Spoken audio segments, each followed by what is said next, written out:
Hai teman-teman, perkenalkan nama saya Zulfiana Imia Firdausi dari program studi Agama-Agama Fakultas Usuluddin dan Filsafat. Saya mahasiswa semester 1 Universitas Islam Negeri Sunan Ampel, Surabaya.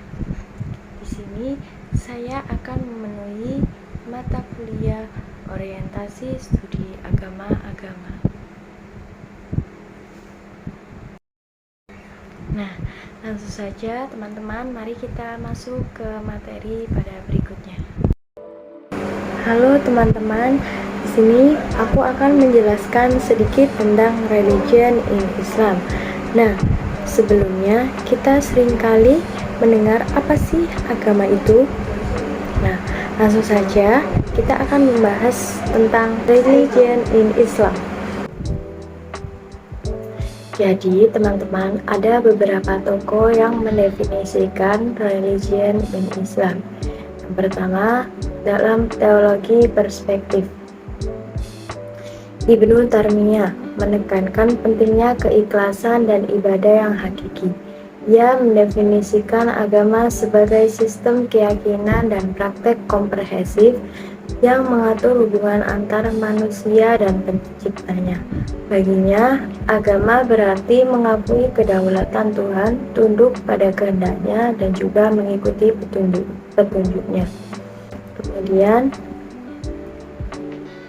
yang kedua, dalam perspektif tekstual, Khalid Abu El-Fat adalah seorang sarjana kontemporer yang mendefinisikan agama sebagai jalan menuju transformasi lahir dan batin yang mencakup perilaku etis, spiritualitas, dan juga tanggung jawab sosial. Ia menekankan perlunya terlibat secara kritis dengan teks dan tradisi agama untuk mengatasi tantangan modern. Yang ketiga, dalam perspektif filosofis. Yang pertama, Al-Ghazali memandang agama sebagai sarana untuk mencapai keselamatan hakiki. Ia mendefinisikan agama sebagai jalan menuju keridhaan Tuhan melalui pengenalan tanda-tandanya, menaati perintah-perintahnya, dan mengupayakan kedekatan dengannya. Al-Ghazali menekankan pentingnya pengabdian batin dan penyucian jiwa. Kemudian yang kedua, Muhammad Iqbal mendefinisikan agama sebagai kekuatan spiritual yang dinamis dan berkembang yang membimbing individu menuju realisasi dan pemenuhan potensi unik masyarakat. Ia menekankan bahwasanya pentingnya jihad, penalaran diri dalam menyesuaikan prinsip-prinsip agama dengan tantangan masa kini. Yang ketiga, Abdul Karim Surs memandang agama sebagai proses penafsiran dan pemahaman berkelanjutan yang berkembang seiring berjalannya waktu. Ia menekankan pentingnya keterlibatan rasional dengan teks-teks agama dan kebutuhan untuk mengatasi tantangan di dunia modern ini. Kemudian, yang keempat, Muhammad Hakon memandang agama sebagai fenomena sejarah yang dapat ditafsirkan manusia. Ia menekankan keterlibatan kritis terhadap teks-teks dan tradisi-tradisi keagamaan, menganjurkan pendekatan kontekstual dan intelektual yang ketat dalam memahami agama. Dalam law perspektif, Ibnu Qayyim al-Jauziyah memandang agama sebagai sistem komprehensif yang membimbing manusia untuk mencapai kebahagiaan dunia dan akhirat. Ia menekankan aspek praktis agama, termasuk ibadah, perilaku etis, dan juga membina hubungan yang kuat dengan Tuhan. Kemudian ada salah satu seorang tokoh Islam, Rashid Ridha, yang mendefinisikan religion sebagai sistem komprehensif yang mengatur semua aspek kehidupan individu dan kolektif. Beliau menekankan pentingnya penerapan prinsip-prinsip Islam dalam menghadapi tantangan modern dengan tetap menjaga esensi keimanan.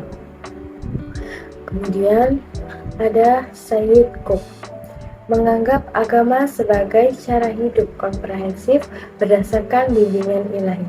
Ia menekankan keterpaduan seluruh aspek kehidupan dalam kerangka ajaran Islam, meliputi politik, sosial, ekonomi, dan bidang pribadi. Dalam mystical perspective, Ibnu Arabi menawarkan perspektif yang lebih esoteris terhadap agama. Ia memandang bahwasanya agama itu sebagai jalan realisasi ketuhanan dan pengalaman langsung. Jadi, realitas ketuhanan Ibnu Arabi berfungsi pada perjalanan batin dan transformasi spiritual yang mengarah pada persatuan dengan Tuhan. Dalam mystical perspective, Jalaluddin Rumi mendefinisikan bahwasanya memandang agama sebagai jalan cinta dan pengabdian menuju persatuan dengan Sang Kekasih Ilahi.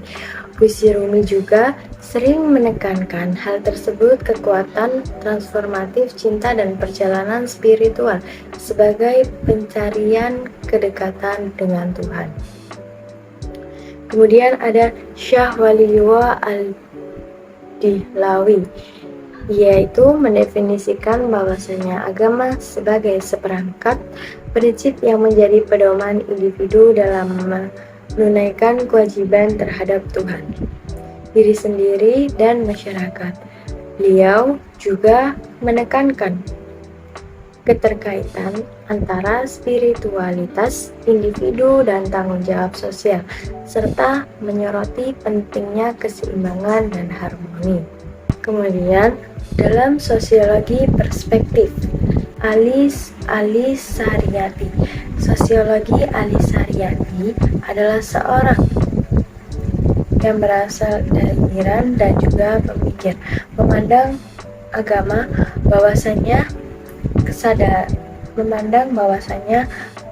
itu sebuah kesadaran akan penindasan dan perjuangan untuk pembebasan. Ia menekankan peran agama dalam menginspirasi keadilan sosial dan juga mengadvokasi pemberdayaan kelompok tertindas dan menumbuhkan rasa kesadaran diri. Kemudian religion in Islam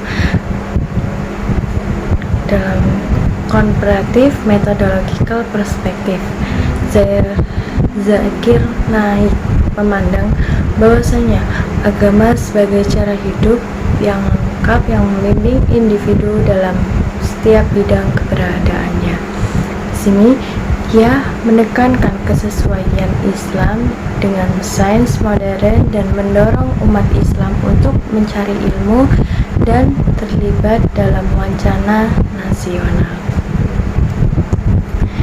Kemudian yang kedua ada Hamid Enayat, seorang sarjana Iran, mendefinisikan agama sebagai suatu sistem kepercayaan, nilai-nilai, dan praktik yang memberikan makna, tujuan, dan pedoman bagi kehidupan manusia. Ia menekankan pentingnya hubungan individu dengan Tuhan dan implikasi sosial dari ajaran agama. Dalam political perspektif, ada seorang tokoh Ayatollah Khomeini Ruhollah Khomeini. Ini pemimpin revolusi Iran. Ia mendefinisikan agama sebagai sumber utama otoritas dan pedoman bagi semua aspek kehidupan. Dia menganjurkan pembentukan negara Islam berdasarkan prinsip-prinsip syariah, di mana para pemimpin agama di mana para pemimpin agama memegang peran sentral dalam pemerintahan. Kemudian yang kedua, dalam political perspektif ada Maulana Maududi, memandang agama sebagai pandangan hidup menyeluruh yang mencakup seluruh aspek eksistensi manusia. Ia menekankan integrasi dimensi politik, sosial, dan ekonomi di bawah payung ajaran Islam yang bertujuan untuk mendirikan negara Islam berdasarkan syariah. Nah, jadi teman-teman, dapat kita simpulkan dari definisi para tokoh-tokoh tadi bahwasanya agama itu merupakan suatu tatanan yang mengatur hubungan manusia atau seseorang dengan Tuhan. Nah, suatu agama umumnya tidak hanya mengatur hubungan seseorang dengan Tuhan, akan tetapi mengatur hubungan manusia baik dengan diri sendiri maupun dengan orang lain.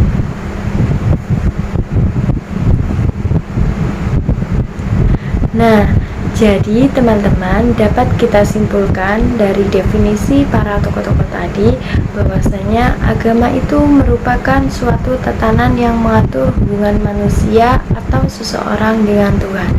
Suatu agama pada umumnya tidak hanya dapat mengatur hubungan seseorang dengan Tuhan, akan tetapi juga mengatur hubungan manusia dengan dirinya sendiri maupun dengan orang lain. Oke, itu saja teman-teman yang dapat saya sampaikan. Sekian dari saya, mohon maaf apabila ada salah kata, baik disengaja maupun tidak disengaja. Wassalamualaikum warahmatullahi wabarakatuh.